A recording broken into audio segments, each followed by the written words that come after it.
Welcome to the Conversations That Matter podcast. My name is John Harris. Coming your way today is a mega edition of the podcast, not only because the world has lost its mind since Thanksgiving, I don't know if it's the turkey, football, and stuffing or what, but because there's a backlog of information. I didn't make a podcast last week because I was traveling due to the holiday and getting some final papers done for classes, and so the news cycle does not settle down, and so there's just a lot of stuff to talk about. And, sometimes I think during the holidays, maybe it's going to be smooth sailing one week, and I can talk about maybe a book review or a historical figure or an aspect of theology I'd love to talk about, and it just doesn't happen. Last week was nuts, and this week is even crazier, and today there's some really big breaking news. It may even be the biggest breaking news in the Southern Baptist Convention all year. I mean, Resolution 9 is big, right? But this is, well, we'll see what you think. This has the potential to develop. But it is Giving Tuesday, so welcome to this episode on Giving Tuesday, and I'm going to start off talking about Giving Tuesday and providing some alternative organizations to donate to, because, a lot of people tell me, I've been giving to this denomination, this organization, this evangelistic group, and now I find out they're going in a social justice direction. I don't believe that. What's an alternative? And it's been difficult for some people, and I understand that. Believe me, nothing is more frustrating than thinking that you are supporting a noble cause that you agree with, only to find out they're actually doing sometimes the exact opposite of what you paid them to do, right? And so I'm going to give you some organizations that I can personally vouch for, because most of them, I know the people inside the organization, and they have either taken public stands, I believe in every case they have, or they are certainly not going the way of social justice. Most of them have taken public stands against it. So I'm going to show you that. We're going to move on from there to talk about this big breaking news that I just mentioned that's coming from Southwestern Baptist Theological Seminary. And then I want to show you an interview that I just did. It's all queued up and ready to go, from the first ever whistleblower who is currently employed on staff in Cru. And he, I don't know, he may not even like the term whistleblower. I mean, some people would probably call him that, though, because he's telling his story from the bottom up. I mean, he shouldn't really be a whistleblower, but because it's so rare for someone inside Cru or any of these organizations to come out and say this is what's happening, publicly, he ends up he's kind of going to get that rap. I'm just saying. But anyway, a brave young man who is currently on staff with Cru has decided to talk with me, and we did about a 40-minute interview where he's going to share his story and tell you exactly what's going on in that organization, at least how he sees it. And he has some really good things to say about that. And so after that, we're going to move on, though, to some comments that Matthew Hall has made. Matthew Hall is the provost at the Southern Baptist Theological Seminary in Louisville, Kentucky. He's all set to take over for Al Mohler when Al Mohler retires, and put out a blog last week on critical race theory opposing it. And this has gotten some, it's been noticed. There's been some commentary on it. And some of the commentary has been pretty decent, been good. I mean, some of it's been kind of people who are just looking at his article, reading it, and at first glance commenting on it. I've done a little more research on this. I've really I've spent some time analyzing this article, and I want to tell you what I think is going on, and I think it is important. So anyway. That's the preview. That's where we're going today, and let's get started. Let's talk a little bit about Giving Tuesday, shall we? So, there's the headline. We'll come back to that. Let's start with Giving Tuesday. So, here are some organizations, and you can find all the links for these organizations in the info section on this video. And they are all 501c3, so tax exempt status. And I know a lot of you are, looking at places to give your money at the end of the year. And these are organizations, and all of them in some capacity, whether it's their leaders or the organization itself, have taken very public stands against the social justice movement going on within Christendom. So International Society of Christian Apologetics, they are putting on a conference next year to tackle this issue. Founders Ministries, as many of you know, Tom Askell is the head of that effectively, and they have a movie that they are putting out this December called By What Standard, which is challenging the social justice movement and the Southern Baptist Convention. The Gospel of God Ministries. Now, I know some guys in this, and I just got to tell you, I am really a supportive person of street preachers, the ones who do it right. I'm not saying every street preacher out there, but those who do it right, who do it the way, or at least try to do it the way that Jesus and the apostles did it. And Gospel of God Ministries goes on college campuses. I think they're mostly in North Carolina, but they are growing, and they preach the gospel. And they just do a good job. I've gone out with some of the guys there, and I've just been really impressed. And so the next one is Heart Cry Missionary Society. That's Paul Washer's group, and Paul Washer has signed the Dallas Statement on Social Justice. And the Heart Cry Missionary Society, I've supported them for years. Alpha and Omega Ministries. That's James White's ministry. Another. I believe now. You know what? All of these are 501c3, and I know I said that, and I'm pretty sure Alpha and Omega Ministries is as well. I don't believe they are a for-profit, but I'm second guessing that right now for some reason. But anyway, you can check that out if you want. Alpha and Omega Ministries supports James White, and he does a lot of ministry to Muslims and Catholics and Mormons. But he talks about the social justice movement quite a bit as well, and then of course Enemies Within the Church. Now, Enemies Within the Church is a film, and it's supposed to come out next spring. By the way, thank you for those who donated. I'm working with them next week, flying down to Naples to do some interviews, and thank you for those who donated to that cause. We're expecting to put a really good quality video together of what's happening at First Baptist Naples. So that's another organization that you can donate to. They are under the umbrella of a church, Cornerstone World Outreach in Iowa, and so because this church is helping produce this movie, it is a tax-exempt donation if you go to their website. And then, okay, so I got to explain this one.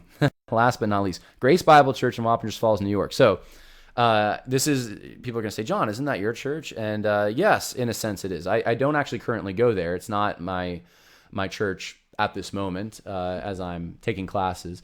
But it is it's a church I would consider my home church. I grew up there.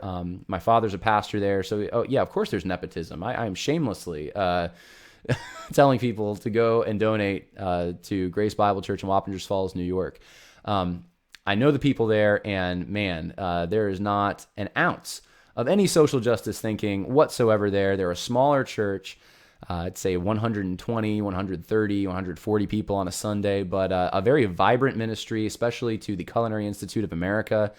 There's a guy there who is actually pretty connected with Way the Master, who's a professor at the Culinary, and he does a lot of good work with the students there. And so, yeah, just funding for food and tracts. And just the expenses that they have right now. They're doing some site plan work, and there's thousands of dollars they're paying. And I know I was talking to my dad over Thanksgiving, and he was saying financially, it's getting stretched a little thin right now. And so anyway, if you are in a church, and I know there's many in this situation that started to go the social justice direction, and you've left, and you're looking for churches, and you don't have a place, you're in a unique situation to give your money, please consider Grace Bible Church in Wappingers Falls, New York. They are in a sea of progressivism and secularism up there in New York, but doing a good work, I'd say. And so anyway, that is that for Giving Tuesday. I just wanted to make that announcement. Now, what's going on at Southwestern Baptist Theological Seminary? I'm going to be brief with this, and the reason I'm going to be brief is because Robert Oscar Lopez, who is the center of this story, is actually booked to come on with me in the next podcast. So we're going to be hearing a lot more about this, but long story short, this is a story from Capstone Report today. Shock, Baptist Seminary fires conservative Latino over believe Jesus changes sinners. Professor told not to discuss sex abuse or homosexuality. Southwestern told Lopez that the ERLC, that's Russell Moore's group, was unhappy with his teachings. Now, let me just kind of cut through all that. Robert Oscar Lopez was on my program. You can look it up a couple months ago, and he shared his testimony. He was raised with 2 lesbian moms. I believe it was 10 years he was in the homosexual lifestyle, and God delivered him from it. Not just from damnation and hell. God delivered him from his lifestyle. He has a wife, he has kids. He does not believe there is a gay orientation. And I've talked about this before, this idea that's being pushed by the ERLC, Revoice, Living Out. It's that there's this fixed, innate gay orientation that people have, and God may not deliver you from it when you become a Christian. You shouldn't expect that. You should just live in your singleness for the Lord, and don't look for that. Well, Robert Oscar Lopez didn't buy into that. He did look for that, and it in his mind, it's kind of absurd. It's like taking any other sin, like let's say take racism and say, well, you're a racist, but now you're saved, and don't expect God to deliver you from that. That's just your orientation. Robert Oscar Lopez says, well, where is that in Scripture? That's not a biblical idea. That's not biblical doctrine of man. You are who God designed you to be. And so this is the message that he puts forward, and this is not the message that evangelicalism is putting forward in general now, which is a huge switch, like in the last 5 years. And it certainly correlates with all the states who are banning reparative therapy. So if this is true, guys, if Robert Oscar Lopez was literally just fired for upholding what Christians have believed for thousands of years, I mean, they never conceived of this orientation business, that this was like a fixed thing, that like they never saw that in Scripture, certainly. And Robert Lopez is fired. Doesn't matter if the idea that homosexuality is this fixed innate orientation, if that's not in your doctrinal statement. It is now, even if it's unwritten, because you're functioning that way. And I've said this, that the social justice movement is a danger because it does threaten our doctrinal statements. Not because right away it's going to rewrite them, but because actions speak louder than words. And there is a new orthodoxy. Like, you can disagree at a lot of these places on almost anything, eschatology, soteriology even, like the Calvinist Arminian debate. There's all sorts of things.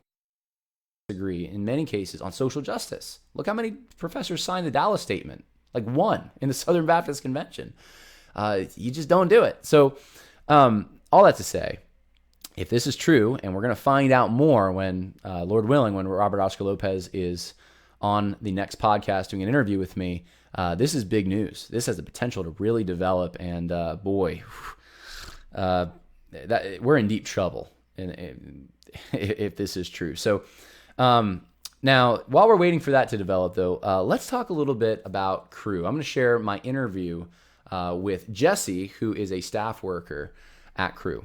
Jesse, thank you so much for joining me on this program. Yeah, no problem. So I want to start, Jesse, with at the beginning. Let's just go sequentially through kind of your experience at Cru. I know you told me you were saved at 18. Why don't you tell us a little bit about that? Going into college, I went in as a philosophy major to answer all the questions that I had. I didn't want to wind up in some desk job hating my life, after college. And so I went to liberal arts. Now I kind of wish I had some sort of sciences. But anyway, so probably the second week of school, I'm in my friend's dorm room playing Halo 2. That dates me there. And these two guys knocked on the door, and they were looking for that guy's roommate who had filled out one of the contact cards for Cru. And they said, "Hey, we're from Cru."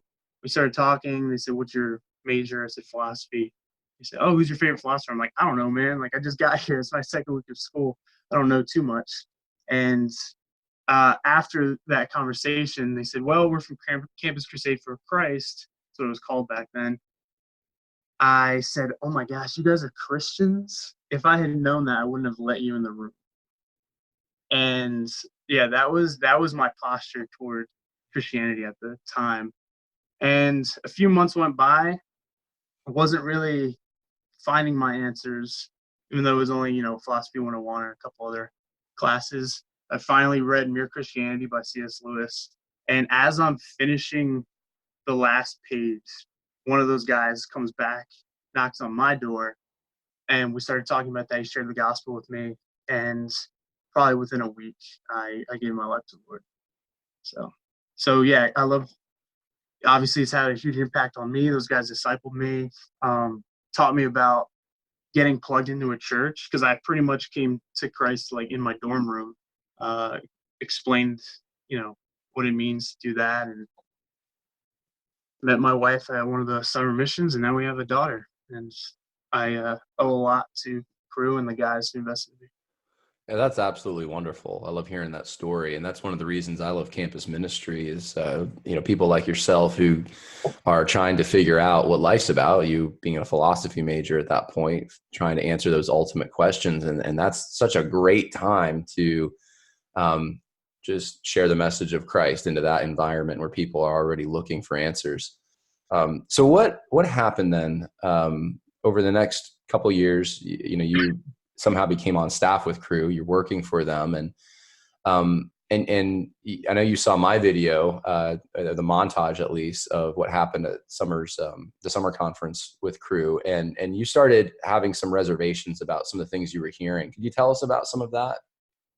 Yeah. So when I graduated in 2011, I worked for a transportation company for a few years, and my wife and I, we always knew we wanted to join staff, and so we finally saved up a ton of money, like joined staff, and then so the first conference that we went to was in 2015, and I remember they had made kind of their own in-house Twitter application, and uh, but you could change your name and your photo at any time. And this was probably for me my first experience into, I guess, what you could call this the social justice movement in Crew. And I remember I made an innocent comment. I was up in the rafters during the conference and I heard a flute. And so on this fake Twitter, I tweeted out something about like, hey, you think that she could play Lord of the Rings? And it turned out that it was from like this, it was a song from some culture. And I just started getting blasted about how insensitive I was being. And I was like, what is going on here? I didn't even know that this was, I didn't even know that this was like a ancient, like cultural thing that I was being offensive toward. And so that was the first time that I started hearing about those things, and then getting implemented into like the ground. And so there's kind of a difference between what happens, like your day to day on staff with Crew isn't, you're not super tied or connected to what's going on corporately, like at the top of the corporation. And so the conferences are where they sort of try to set direction and cast vision. But yeah, my day to day, I'm working with my friends, my coworkers, and we're out there on campus sharing the gospel, and so there's this disconnect, between those two things. So but at that point is when, probably about 2 years ago, I started to feel it a little bit more with some books that were being encouraged. I just want to be clear. The comment you made on Twitter about the flute, what year was that? 2015. And what was this at a conference then? Yeah, it was at the national conference. It was Crew 15. So And it was like they had created their kind of own social platform app. okay, so it wasn't like so this was Crew staff, other Crew staff, Right. kind of going after you for that Yeah. comment. Okay. And then after, so that makes sense, 2015. And then after that, you've seen more. You said books. Were the books, how were the books coming in? Were they just advertised on Crew's website, or how did you hear about these questionable books? We heard from some speakers that said, hey, I think that this is a good book that you could read as a team. The particular book was Why Are All the Black Kids Eating in the Cafeteria Together? I think that's the name of it. It's kind of long. But I remember even like before the book even started, in the preface, it talked about changing the definition of racism. So where she gave the example of how where sexism is mostly males being sexist toward females, we ought to view sexism as like males being sexist towards females and understand that definition as that. And so in a sense, she was saying it doesn't go the other way. And then she this author tied it into same thing with racism, because racism is mostly the majority white culture being racist toward minorities. We then need to understand that racism can essentially only be white people. And when I read that, I was like, what is going on here? And I brought it up to my team, and they're like, yeah, that when you kind of, it's worded very like flowery, you know, in a way that is almost palatable. But then when you really unpack it, you're like, this is what you're saying is only white people can be racist.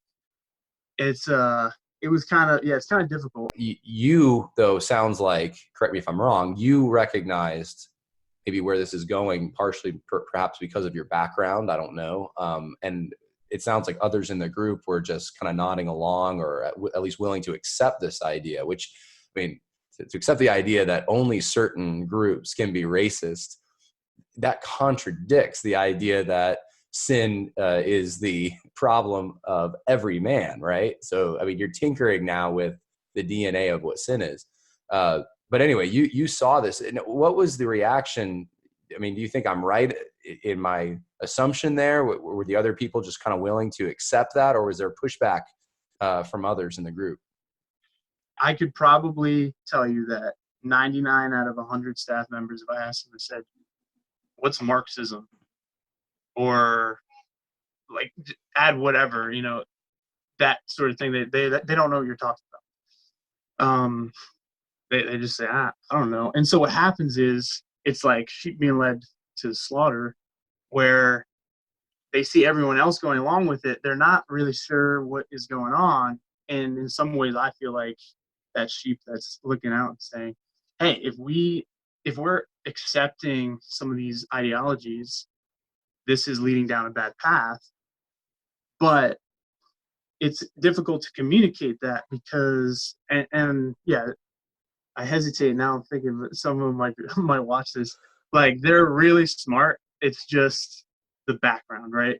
And so, in a lot of ways, I think that they're unaware of what's going on. And in a lot of ways, I was unaware and had to do like tons and tons of research to understand and like what's going on. So now it is trying to figure out. One of the things is, how are you like subtly or unconsciously racist? And there's this one of the tests going around, the unconscious bias test, which I haven't heard of this. No, okay. Yeah, look it up. Jordan Peterson has a good comment on. It's basically a test. My wife had to take this recently. It's basically a test that tries to reveal to you how you are unconsciously biased toward certain sexes, races, cultures, religions, things like that. But and then what some companies are even doing is they'll take your test results, and depending on your score, you might have to go to a sensitivity training. Is this happening in crew? Well, my wife had to take, she was asked to take the test recently as a part of this leadership training. And so here's one of the things. I think that, and again, this is kind of going back to, I think Christians are easily manipulated into some of these things because we're told that, and it's true, we're wicked, we're sinners, our hearts we're not made whole. Although we are made righteous, we're still being sanctified. And part of our repentance is being humble, admitting those things and repenting, right? And so I think, and even the people administering it are like, oh, this is a way that we can practice repentance. But they're not understanding, where did that come from? Again, it's coming out of like far left liberal universities. This test was created. I forget exactly who. But then even the like the retestability on it is not good. It's essentially by psychologist pandas this is not a good test. What does this look like then in crew? Like if your wife didn't score well, does she have to go to like the Lenses Institute, or is it kind of not developed quite yet? They're just using the test because it's the cool thing to do. I think it is the latter. I think it's like, oh, this is something that's really interesting and will open your eyes to ways that you're biased against people. But again, it's not even like your conscious bias, it's your unconscious bias. What have you seen other than the test and this book, sociology book? Have you seen other speakers come through your particular area and push some of these ideas? Over the summer, I was tasked with taking um, it was called biblical interpretation, and it was paired with another class that was biblical communication. And we took one verse and we kind of worked with that for the 4 weeks. And we were in class for 2.5 hours. Some of them were, it was like first half lecture, and then the second half, it was so a large group lecture. And then you broke off the second half into smaller groups, about 10 people. And you had a TA or a coach. And I don't think that this was necessarily a reflection of everyone, because I had other people that said, hey, my coach is great, facilitated conversations really well. But my particular coach, I feel like he just had, I mean, I want to say it felt like a very open bias um, toward white people. And it was kind of difficult. That's hard for me to say, but it came out in one particular moment where, so the class is supposed to be about interpreting and communicating. So we're pulling things from Brian Chappell's book, Christ-centered preaching, and learning about the fallen condition and the Christ, the redemptive solution. And we listened to this one sermon that was given by a black preacher, and it was right after a shooting against a black person. And so it was a very emotionally charged sermon. And I don't think anyone can watch it without feeling that, you know, just feeling emotional toward it. But at the same time, and like I said, going back to my philosophy background, I thought we were then going to essentially see if he was true or, intellectually honest toward the passage. But it didn't go there. We had about 15 minutes left in the class once it was done, and I think appropriately so. If you're like, it was so strong in terms of its impact that a lot of people, and especially white people in the room, were talking about how they felt really sorry. And one girl was crying, and she said, like, what can we do to fix these injustices? And my coach's response was, this is a paraphrase, but this is almost essentially what she said, uh, was that is a very Western response, is how do I fix it? So right now, the best thing you can do is to just lament and essentially sit in it and be listeners. And that was something that was going back all the way to the 2015 conference, where I remember my wife was like, what are we going to do? Where are we going? And I was like, maybe we'll find out the next one.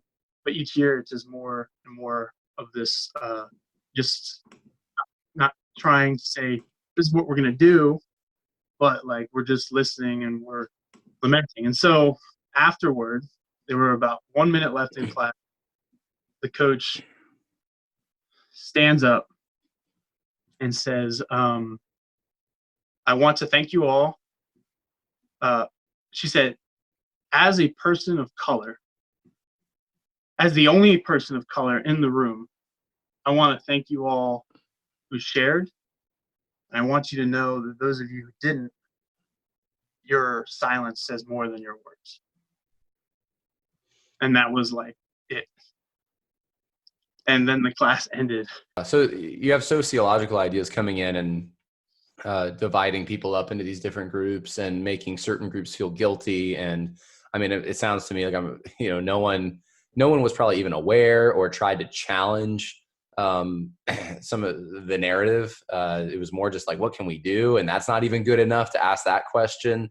I mean, good look, if I was sitting there, I would probably want to say like, look, it was a horrible thing that happened. I don't know which shooting, was being referred to in the sermon y'all had to watch, but I'd be like, okay, the statistics, though, there's been a number of studies on this, and the disparity is more often assumed than actually proven. Usually, I remember I was reading, I think it was in the Washington Post maybe 2 or 3 years ago. There was one, I think it was an Ivy League school did a study on this, and they found out, you know what, it was pretty even per capita, but it actually was a little more slanted towards white people. White people were killed, unarmed white people, more often than police officers.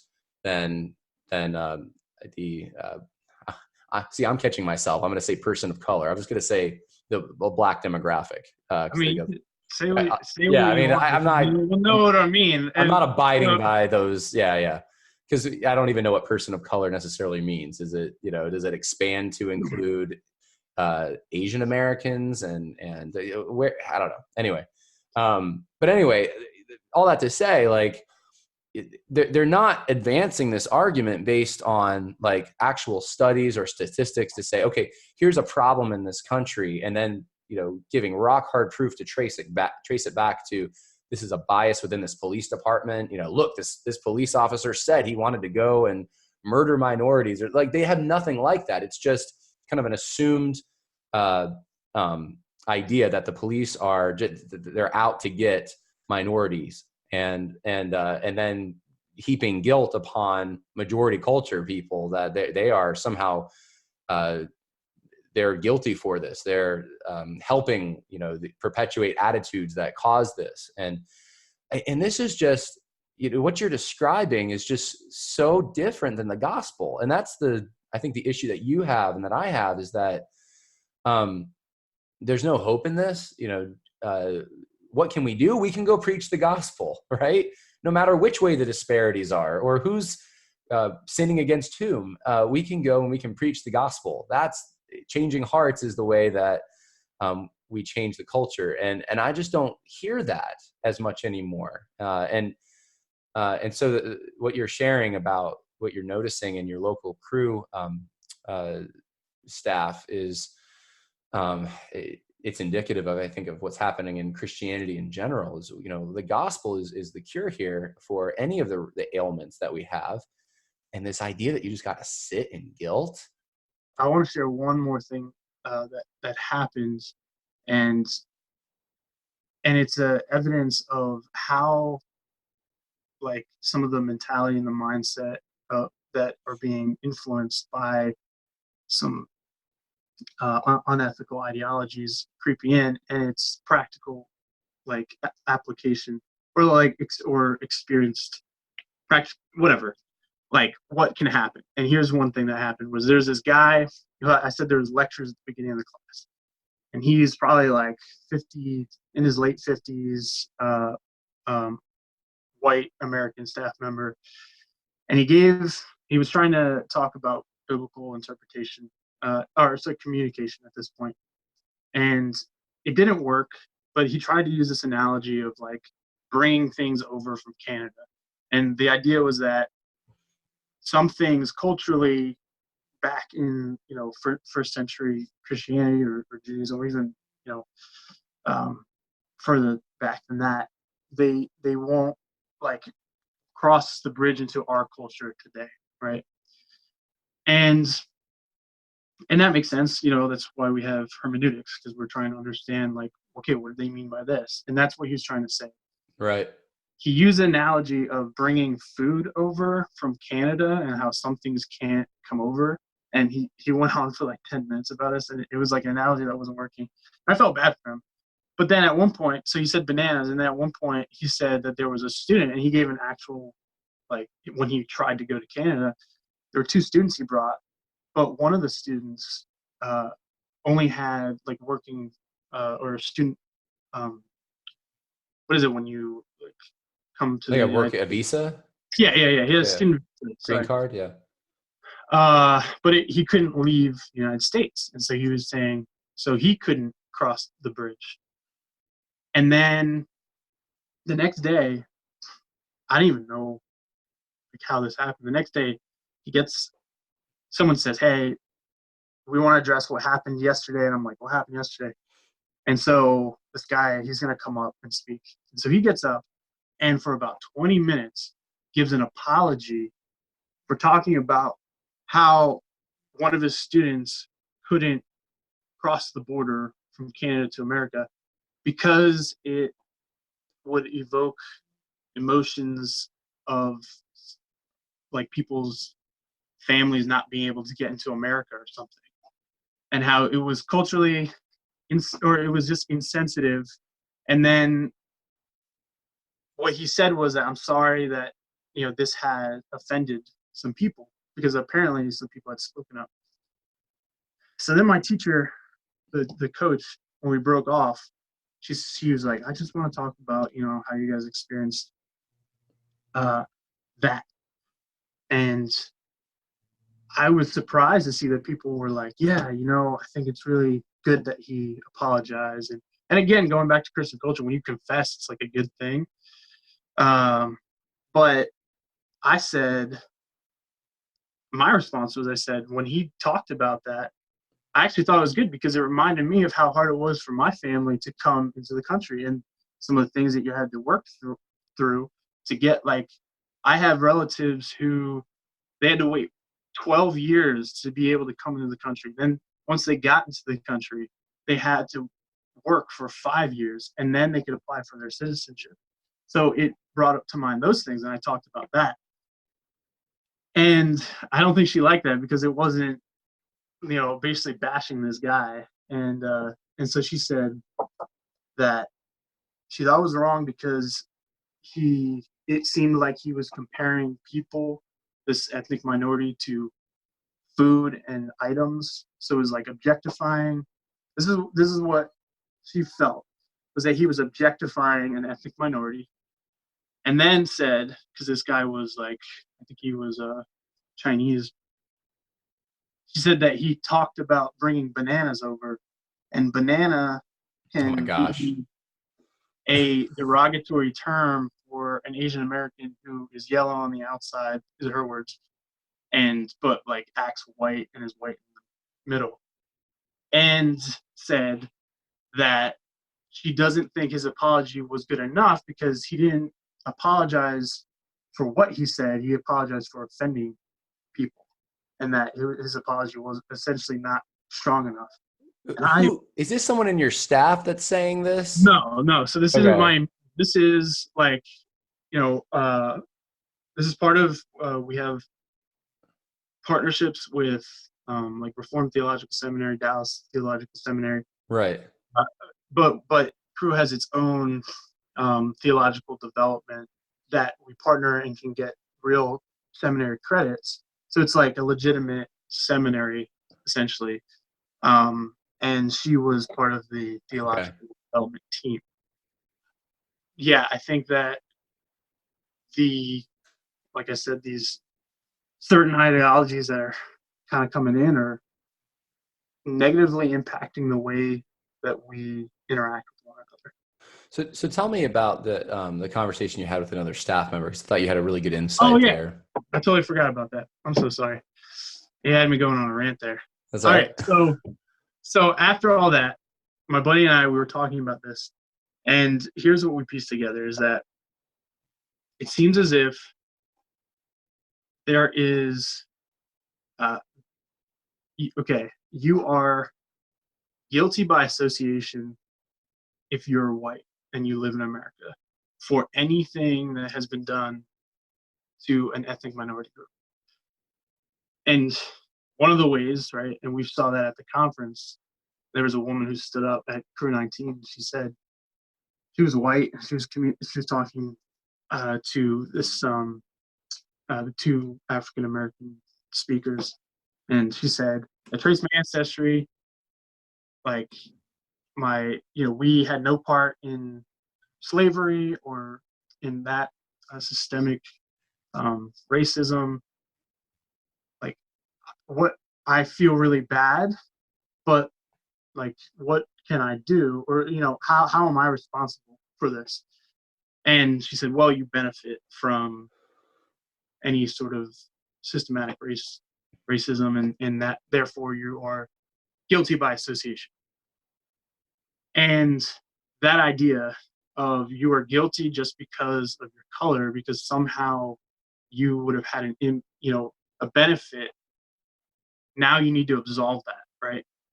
And so if you do the work of lamenting, listening, doing whatever you can to uh, reach out and have this racial reconciliation, then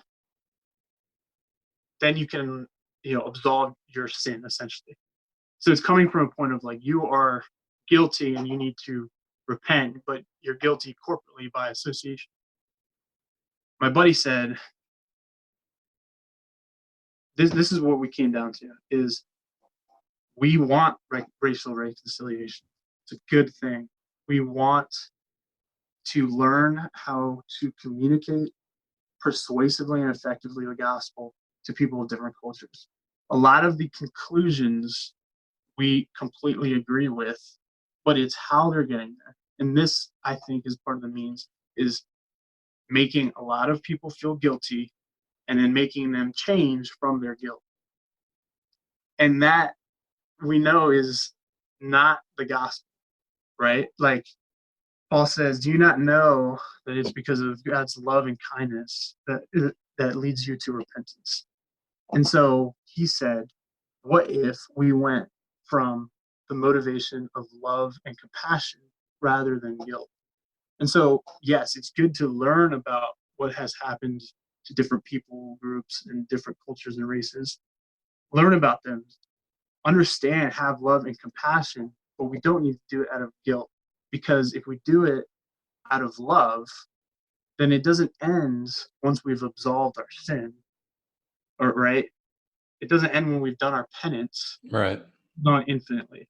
And here's the last thing, and my response to him was, even Jesus, he was guiltless, he was sinless, yet he had love and compassion, and he entered in, and that is creating a kingdom that's going to be eternal. And That's that's what excellent. I hope will happen. I appreciate you doing what you're doing to bring it to my mind, and I hope that other people will recognize this and say, hey, it's wrong to, like, some of these things that we're bringing into our culture are wrong, and we need to come at it from a motivation of love and compassion. So I want to end on just giving some hope, and also, which you have already done, but also talking to those who support Crew currently and kind of what they can do, because it sounds like what the situation you're in is, you have a pretty good staff. You're in a position where you feel comfortable even talking to me about this. But the vast majority, everyone else who's talked to me says, I can't really say anything. And the direction of the national organization is they're going full throttle ahead into all these progressive sociological ideas, and that really just they gut the gospel. And so you're seeing some of that, kind of trickle in to where you are. But I think most people who support Crew financially would say, man, I want to support. I support what Jesse's doing. I want to support, because it sounds like you're preaching the gospel. You understand the error of some of these ideas that are coming in, and there are pockets out there like the situation that you're in. What would you say to someone who's donating? I'll just say briefly what I've said. I said, look, I don't think the national organization is something you want to be a part of. If you want to give to individuals, I know the national organization takes a cut, but at least, you're supporting individuals who are sharing the gospel. Is that kind of, where do you land on that? What advice would you have for donors? It depends on how you're giving. Every donor, I think, has their own personal motivations for and where and how. Sure. So just to break it down, So for me, probably about 95% of uh, the reason I can spend the best hours of my day on campus is because of individuals who donate to our ministry account. And so that's a lot. Like, most people are giving individually, and so I'd say, like, you want to know that person if you're giving to an individual staff member. But then you can also give in other ways corporately. You can give, to specific causes or things, like, hey, I want to scholarship this student to go on a mission. Mm-hmm. And you can just kind of give generally. I would say, whatever it is, whatever you're doing with your money, like, be prayerful. And, like, it's his money. And Right. especially as a supported missionary, like, I consistently have to keep that posture of just recognizing, like, it is people's generosity that keeps me there, that keeps me on campus. um, and it's a tremendous blessing and humility to experience that. So yeah, just be prayerful. Well, Jesse, I am glad that you are in crew and that you're facing some of these challenges and meeting them. And I'm not going to expect you to say this at all, but I really hope that the national organization does because they're going to have to reverse the ship. I mean, I don't know when things are scheduled exactly. They may have had Jamar Tisby booked for a year in advance to speak at the winter conference. I don't know, but if I'm looking at the winter conference speakers, it looks like they haven't really addressed the issues that were present at summer staff conference. So hopefully next year, though, if there is some correction going on, I would love to see it. And without someone like myself or Enemies Within the Church or Reformation Charlotte or any of these other websites, pointing at it and saying this is a problem, I would hope just the staff themselves, folks like yourself, who has been speaking up in your local context. I hope more people like you start speaking up and saying, all right, this is no good. We can't have this speaker, or we can't have this message again, or we need to say something to contradict what was said. That's, I know, what I'm going to be looking for. And I think people who are more conservative, especially theologically and maybe even politically, are going to be looking at moving forward. They're going to be saying, okay, is there evidence that this organization is righting the ship? And this is a good first step to just have you on, and as someone who's paid staff at Crew, talking about these issues and saying, yeah, you know what, I don't agree. I'm not going that direction. And I'm thankful for you. And so, yeah, I appreciate it. Any final thoughts before I let you go? Yeah, I think that for anyone who is concerned with anything, or thinks that the culture of Crew is going in a direction that is harmful or not helpful, or has leaning, any sort of, like, far left leanings in terms of the ideology, like, you, John, you actually encouraged me in one of your podcasts. You said, we're not going against the statement of faith. If people can, if we're allowed to publicly on social media say what we think about specific things, if I can't think of any, not to name names, but if anybody can go on Twitter and blast what they think, like, that's Yeah. fine. I'm not going against the statement of faith, and I didn't name names for reason. I have no ill will towards my coach. I talked about her, but I don't have any ill will toward her. And my wife and I prayed for her, and I hope that she will come to Yeah. changing that mindset. I don't know her well enough or interact with her enough to, like, invest in that, but you want to be honorable with your speech, Amen. and then just be, like, calm and learn about what is bothering you, right? If something, like, rubs you the wrong way, you got to figure out, why is this? And I'm still trying to really learn to understand, and but I'm finally confident enough at this point to pinpoint where some of these ideas are coming from, and hopefully me coming on here will prompt people to step up and to say something.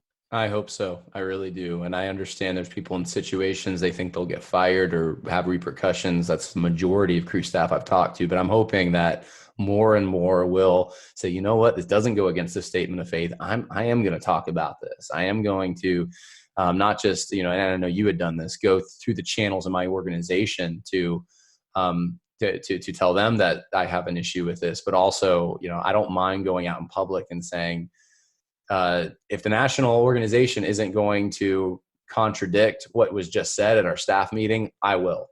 This isn't what I do as a crew missionary. And so hey, you're making history here, being the first one to come out publicly and say you don't agree with all of that, which I appreciate. So Jesse, it's been a blessing talking with you. How can people be praying for you as you're ministering? We haven't told anyone where, but where you are on a college campus.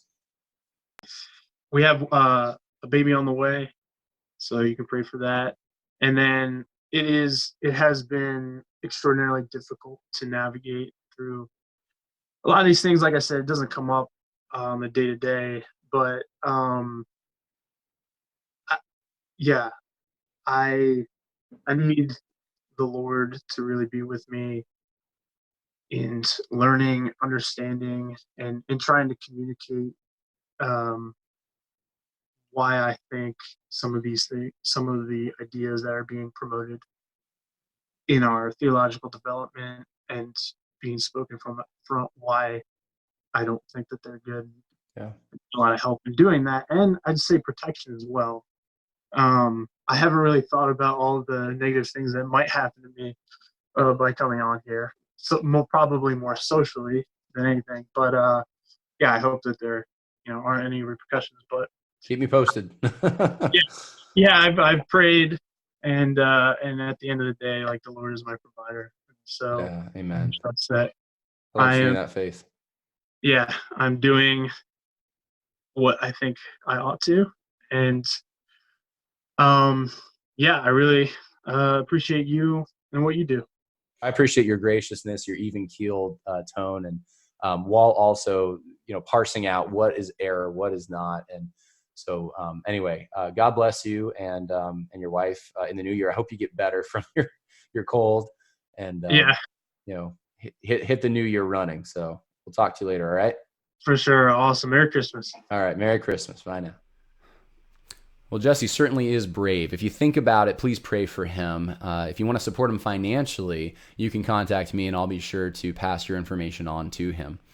I want to talk, last but not least, about Matthew Hall, because this is actually kind of a big deal.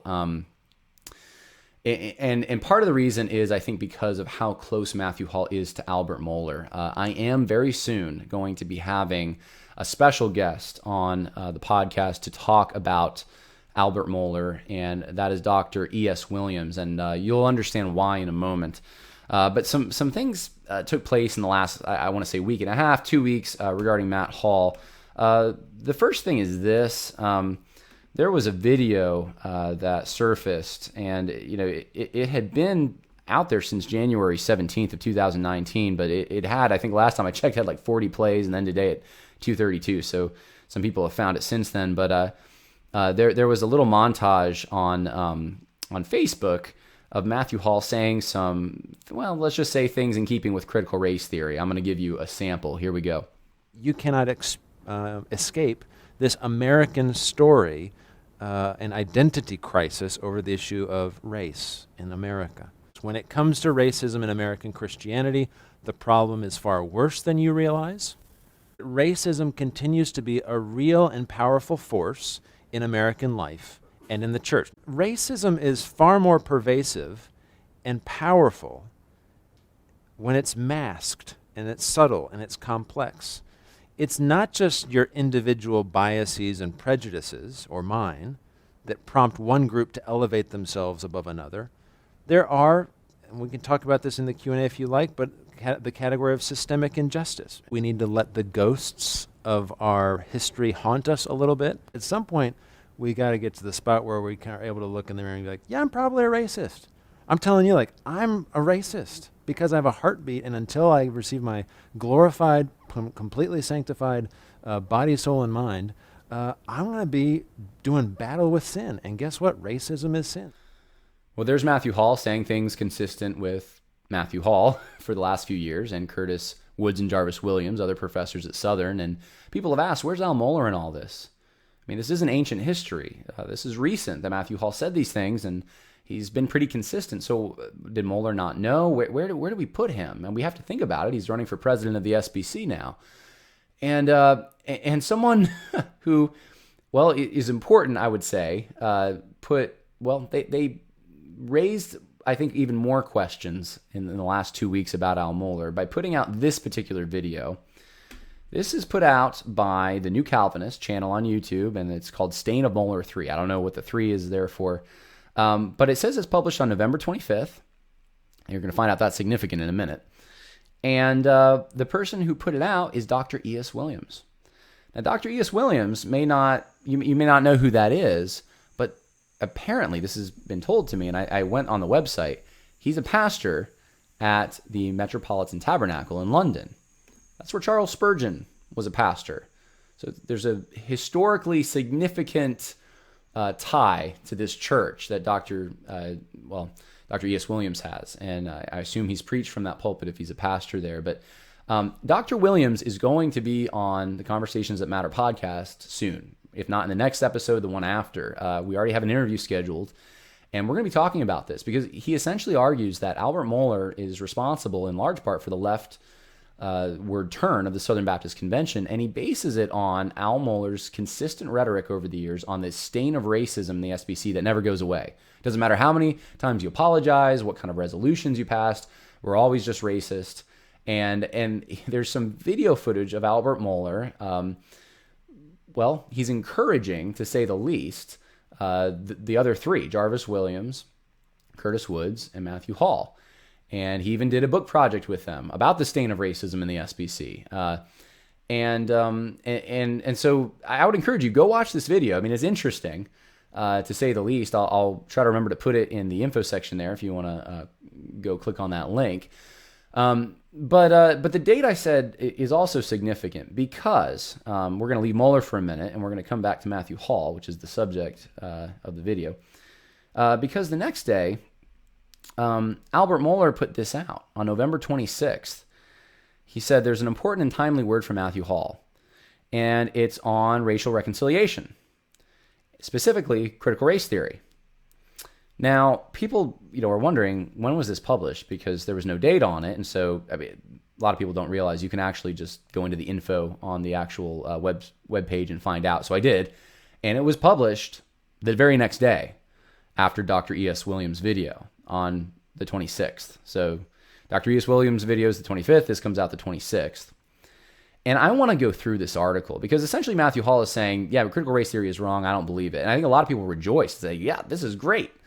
And I would count myself in some ways among them. I was happy. I'm like, this is good. But no, I started reading it and I realized there's some holes in this. And we need to talk about it because we're so desperate, especially as conservatives, to find some silver linings that sometimes I think we will grab. Looks really good, and in some ways it may be, but there's some deficiencies here, I believe, and so I'm going to try to give you the good and the questionable, or at least the vague, is how I'm phrasing it. So before we do that, we need a basic understanding. I just want to review here critical race theory, and I got this while I was reading Richard Delgado's book, Critical Race Theory. These are the 4 major ways in which critical race theory contradicts the biblical narrative. Legal cases should be decided according to group identity instead of equality before the law. Okay, that's directly counter to biblical justice. Biblical hierarchy is oppressive. They don't like hierarchy. Children should pay for the sins of their parents. Yeah, that's not biblical. It is morally imperative to decenter majority cultures. And of course, even in the Old Testament, when you had the immigrant, the sojourner, right, we hear about that a lot. They had to abide by the laws of Israel. There wasn't this decentering of majority culture. So all that to say, critical race theory, as we know, if you watch this podcast long enough, you know that it ain't biblical, right? And I just felt like we needed to go over that real quick before I jump into Matthew Hull's article, because look for the ways in which critical race theory and biblical Christianity smash against each other. They're diametrically opposed, and see if Matthew Hull addresses those things. Not only that, but does he address the questions about him? The things you saw in that montage I just played are the questions we have. Are you a racist, Matthew Hull? Really? You're a white supremacist? That's who you are? Is that addressed? Are we left being relieved after reading his article that, oh, okay, he's not? And I encourage you to go read it. I'm not so relieved. And I'm going to show you why. I've gone through and I've organized some of the information in it. I want to start with the good. Matthew Hull has the right definition of racism. He says racism in any form finds its poisonous roots in the sin of partiality, which is absolutely true. It's a heart condition. It's not something you can, just become a racist because, well, you benefit from structural injustice. It's a heart issue. And so this would seem to contradict Matthew Hull's earlier statements about him being a white supremacist unknowingly.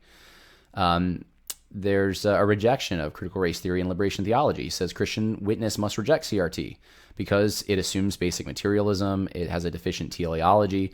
This is why liberation theologies are irreconcilable with the biblical gospel. It cannot adequately diagnose the fundamental problem inherent in racism, nor can it adequately prescribe a true solution. Now, pay attention to that word adequately. He doesn't say it can never diagnose. He just says adequately. So keep that in mind.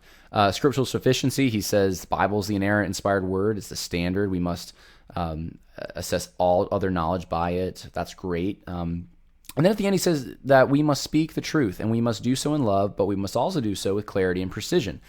And that's where I agree with him, but I think something happens there. That, I don't know if you remember, Barack Obama used to always say, "Let me be clear." And then everything else that followed that sentence would be some of the most unclear dribble anyone had ever heard. And you're like, what is he talking about? And Matthew Hull has a lot of vague things to say in this article. The problem with the article is that it's not clear. There's a few fundamental things that he's clear on, but those are actually the same fundamental things that Resolution 9 is pretty clear on. If you 9 didn't just endorse critical race theory. It said that it's an analytical tool and it's subservient to Scripture. And I've pointed out how that's impossible, but it affirmed a lot of the things Matthew Hull is affirming here. All right, let's just be honest about that. So just because he says some good things, we rejoice at that, but we need to examine the whole entire piece. And so I have organized some of the information that made me uncomfortable here, and I've just titled it "The Vague," because I'm not sure exactly what he means. You could use any of the things he says here to justify previous statements that have been controversial, like the ones I played for you earlier. There's enough vagueness to drive a truck through it and to smuggle in all sorts of critical race theory assumptions. So let's start with the first one. He assumes that racism is always present. It's a sin. Sin is never far from us. Now, let's think about that. Is it true that sin is never far from us? Yeah, I suppose so. We have a human heart that's corrupted, so yeah. Now, what is racism? Racism is it's a stream running off the sin of partiality, which is a sin. So does that mean that every single manifestation of a sin is never far from us? Is homosexuality never far from us? I mean, there's people that are going to go their whole lives and never struggle with that, never be tempted in that way. Is something that you don't have, let's say, the opportunity to commit. Let's take abortion for once. Is abortion a sin? Well, it is a manifestation of murder, right? So yes, are there going to be people, specifically men, who will, are they ever going to have the opportunity to commit abortion? I mean, not really, not in the normal course of life. So it's not something that is, it's never far from them. No, of course not. It's always far from them. And so, so this statement is very interesting because this is not, I don't think, a Christian assumption to think that every manifestation of sin is because it's sin is close to you. Critical race theory, though, does assume that. It assumes that racism is a fundamental power structure that it makes the world go around. And that is never far from any of us. It's just, it's in the pudding. So it's interesting Matthew Hall says this. I got to ask you, where does he get that idea from? He leaves the door open to critical race theory definitions, and here's a few quotes that show that. He says, racism and all manifestations of racial injustice are not merely the result of historical forces, economic interests, or lacking education. Now, notice I highlighted all manifestations, not merely the result. He's leaving the door open for something here. He could have just said it's not the result. He could have said racism, but why is he broadening it out? All manifestations, economic, historical, lacking education. He says, like all sin, this can take a variety of forms and deeply shape an entire culture or society. Okay, what forms are those? That would be my question. And where do they manifest today, right? It does so in complex ways. Not only does sin bring about guilt or culpability or individual sinners, but it also brings corruption on whole societies or cultures.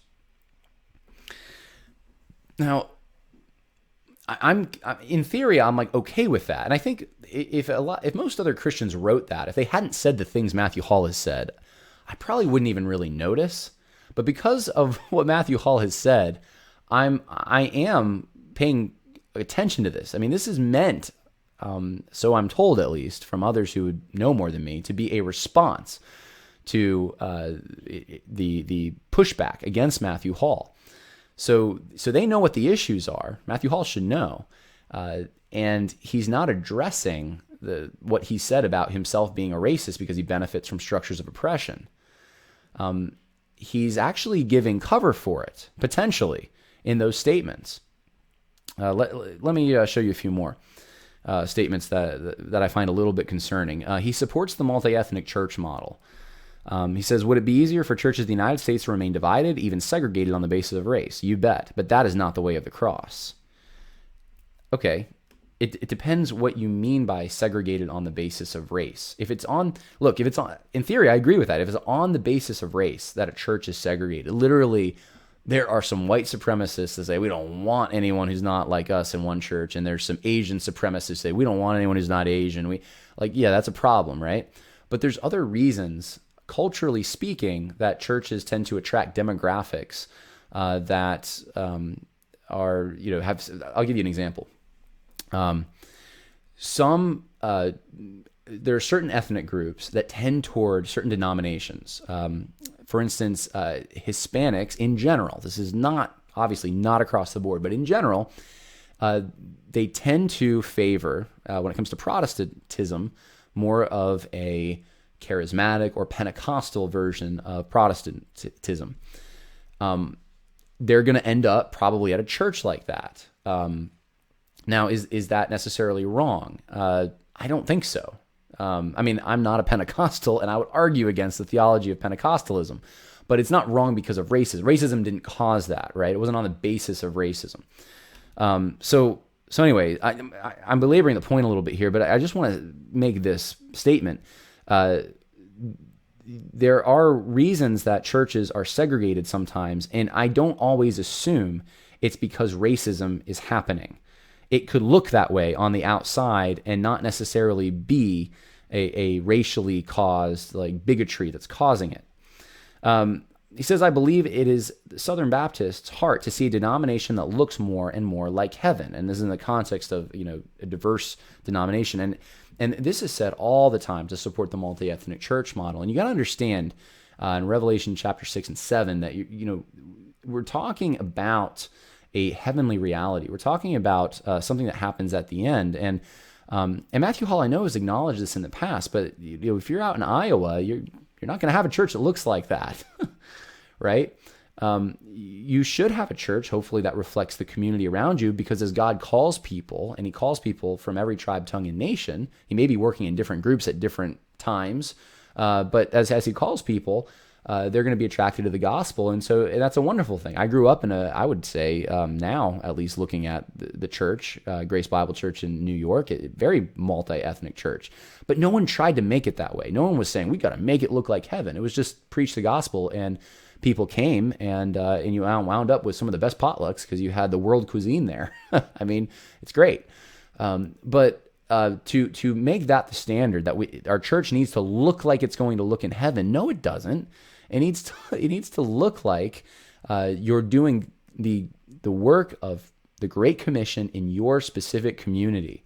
And don't worry about what your church looks like, right? Don't stress about that. Just do the work. And so anyways, there's this obsession that Southern Baptists have with this multi-ethnic church model. And at the very least, I think Matthew Hall tips a hat to that. And it is consistent with, a critical race. It can be, I should say it this way, it can be consistent with critical race theory. It doesn't necessarily have to be. But these things have come in around the same time. And so where there's smoke, there's usually fire. The idea that, because it's usually aimed at white people specifically, sometimes Anglos is the term used. They need to be the ones that are welcoming to minorities. It's not the other way, usually. I don't think I've ever heard it preached the other way, and I've heard it many times used to slam white people for their racism. But what about other minority groups? I mean, in some areas that I've lived, I'm near a section that actually white is not the majority; they're the minority, and they're not necessarily accepted in the region. And so, anyway, all that to say, there's the danger of critical race theory slipping into that multi-ethnic church model. The decentering of whiteness, right? The majority culture needs to be decenter, and that's the telos of this thing. No, that's not the telos of the church. The church has a very clear goal, and it was given in the Great Commission.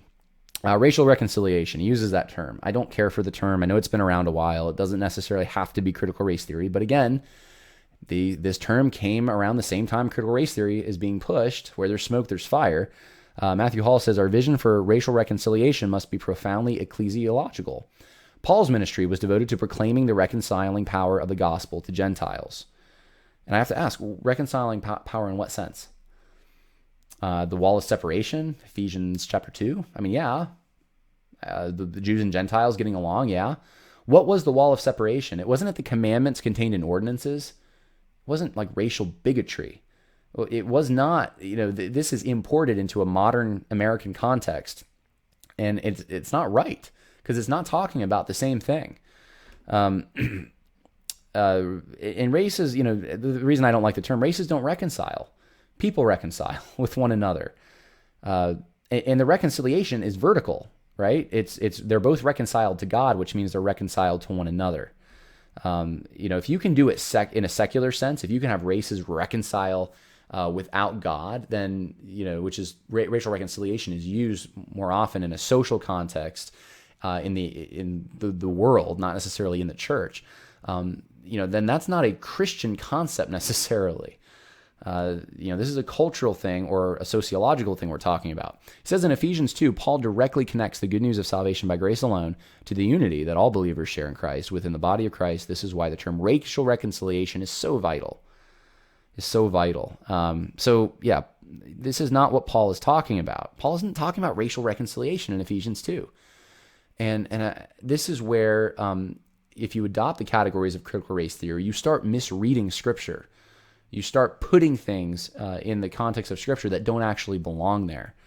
And so where is Matthew Hall at? I don't really know. I'm hoping that he's moving in the right direction. I'm very hopeful. And I had tweeted out when this happened, I was like, I'm very thankful. And I tagged him. I'm really thankful for this. There's some really good things here. However, I still have some questions. And if Matthew Hall could clear these questions up, man, I'd be the first one to rejoice. And my criticism isn't that Matthew Hall is supporting critical race theory in this article. My criticism is that he allows for a lot of key aspects of critical race theory to come in. If you remember, where critical race theory contradicts Scripture, I just gave you that chart. He doesn't really address any of these things. I mean, the vagueness that he gives, all of these concepts could sneak in. So, anyways, that's my take on it. Now, here are the questions that I have for Matthew Hall, and this is what would help if he answers them. Do you still consider yourself to be a racist? Do you believe there is structural racism in the United States, and if so, where? Do you believe there is, if you believe there is, who is guilty of structural oppression? Do you believe multi-ethnicity should be a pursuit of the church? If so, why? Do you believe race ought to be taken into consideration when hiring church workers? He said this before. He said that that should be taken into consideration to make sure that you have minorities on your staff. Do you reject Resolution 9? Do you reject your previous statement in favor of critical race theory? Can you define whiteness? This is another thing. He's talked about whiteness a lot. So define it. What do you mean by that? Do you believe critical race theory can be used if subordinate to the gospel? And then I said, again, I very much appreciate your statement. I just know that Resolution 9 also had good things to say about the authority of Scripture. I'd really like some clarification, as would many others. Thank you. And so that's my response to what Matthew Hall has put out there. And, I'm hopeful. Like I said, I really want to see Matthew Hall go in a good direction, and Al Mohler as well. But there's still the same unanswered questions that were unanswered before Matthew Hall's article. He reinforced a lot of good things, that some of the things that Resolution 9 also, tried to articulate. But there needs to be some specific clarity. Like he says in the article, there needs to be clarity. And so I'm hoping that more articles will come and we will get that clarity. But until then, the concern is still there on my part.